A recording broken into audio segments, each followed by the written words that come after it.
Good morning. Welcome to 30 Days of Transformation. Thanks for being here. If you're watching, or if you you've been keeping up with the series, I really appreciate if you let me know that you're watching, leave a comment or click like, because sometimes I just don't know what's going on out there. And then I'll see people out and about, and they'll say, "Oh, I've been watching your videos. Thanks for doing that." And I'll be like, "Well, I don't know if anybody's watching, so so let me know." It's great. Today's day 18, and we're going to be talking about worldview today. What this has to do with mental health, with resilience, with thriving. It's kind of it's a tricky one, because it's sort of like peeling a part of yourself away from your average everyday knowing, and then taking a look at it. And that is tricky for most of us. It's difficult to start to separate yourself from your worldview. Why is worldview important? What's worldview about? So worldview is about the way that we take in what we receive from our senses, the way we make meaning out of experiences, the way we look at the world in general, the way that we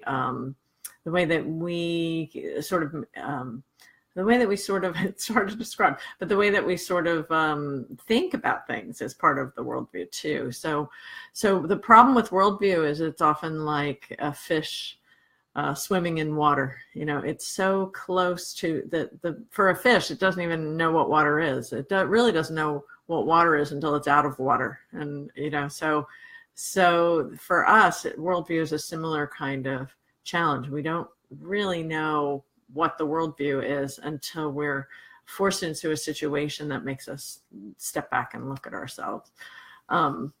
So I was talking to a guy who's been working on my basement, because I've been having my basement remodeled. And he was telling me that he's had a few tragedies happen, a few really difficult things happen to him in the past couple of years. And the first one was that he got lung cancer and had to get an operation. And he said, before I got lung cancer, I was really worried about money all the time. I was just thinking about, how am I going to survive? How am I going to support my family? How am I going to, make sure I have enough money so everybody's safe? So he was really, like many people, right, very obsessed with making sure he was taking care of everything and working super hard. So and then he said, and then I got lung cancer.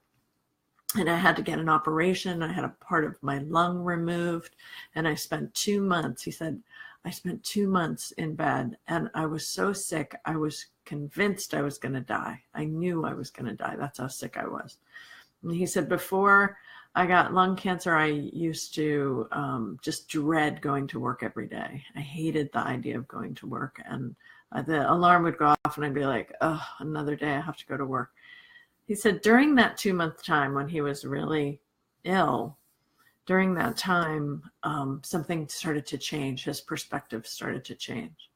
And he realized he'd been spending all this time just trying to make money and working really hard. And he has a 10-year-old son, and not spending enough time with his son, not like getting to know his son, not spending enough time with his wife. He said, after I started to recover from that illness, my whole perspective changed. And I realized, just when the alarm went off, I just thought, oh, I have another day to live. And I was so happy just to be able to live another day. And I thought, oh, I get to go to work. I'm so lucky I can wake up and go to work. And his whole perspective changed because of this really significant, challenging event. Now, I'm not suggesting that everybody has to have these sort of tragic events in their lives. He had a couple, as I mentioned, he had a couple other really tragic things happen. But what may be true for you is you may yourself, or you may know people who've gone through significant experiences in their life, and then they have had this sort of a wake up call, or a second chance, and it often really changes people's perspectives. It shifts their worldview in some significant ways. So that's sort of the practical or an example of how worldview can change. It often changes through some significant event, but it also changes slowly over time through the application of deep, quiet, intuitive practices like meditation, right? So it's not, we don't just need one significant event. And in fact, that one significant event often is the catalyst for many people to take on some kind of a practice, a spiritual practice. So worldview is the way, so here's my 3 bullet points for today. Worldview is the way you look at life. It's so close to us that it's sort of like a fish swimming in, thinking about the swimming in the water that it's in. And the next point is that worldview, well, it's part of the first point, but worldview emerges from a complex social ecological system, not just our own individual way of looking at the world, but where we were born, what our family, how our family thinks, how their ancestors thought often, our neighborhood, our, the culture that we live in, and then the society, and even our environment affects our worldview. So worldview is very complicated, and it comes from a very complex system that we're all part of. So in order to be able to examine it and look at it, it requires us to be able to step back from all of that stuff. It also, I talked about tragedy shifting worldview. The other thing that shifts worldview, and that the yogis actually talked about, is traveling. So when you go to a different culture, when you look at how other people look at life, that significantly influences the way your worldview and the way that you look at things. So our worldview deserves examination for sure, because if the dominant worldview was particularly in Western culture, was the best worldview, then we wouldn't be faced with the series of seemingly intractable problems that we're faced with as a culture and individually. The amounts of depression, the amounts of anxiety, chronic ailments, violence, all of these things are emanating, they're bubbling up from a particular perspective on the world. So worldview definitely deserves examination.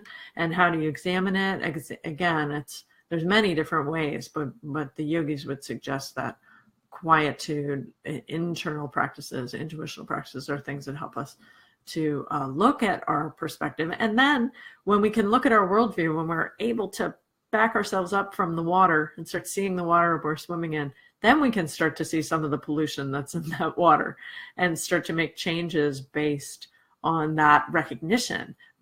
Does the way that I'm looking at the world, is the way that I'm looking at the world in line with my values, with what I really value? So the guy in the basement was like, that wasn't in line with my values. Now I understand having family, having a connection, being grateful to get up in the morning, those were his values. So he made those changes in behavior based on that, on life forcing him to look at his worldview. And what I'll leave you with today as my last bullet point is that what we know is that changing your worldview will improve your mental health. Well, depending on how you change it, changing your worldview in a positive way that comes in line with your values, that is in line with eudaimonia, or this idea of human flourishing and happiness, that's in line with your sense of meaning and purpose. That shift in your worldview is really what is going to contribute to big shifts in your mental health, more than any yoga posture, more than any cognitive technique or behavioral technique that you learn. What really is going to shift it is that shifting the way that you look at the world. So we'll talk about this a little bit more tomorrow. Thanks for being here. Please leave a comment. Namaste.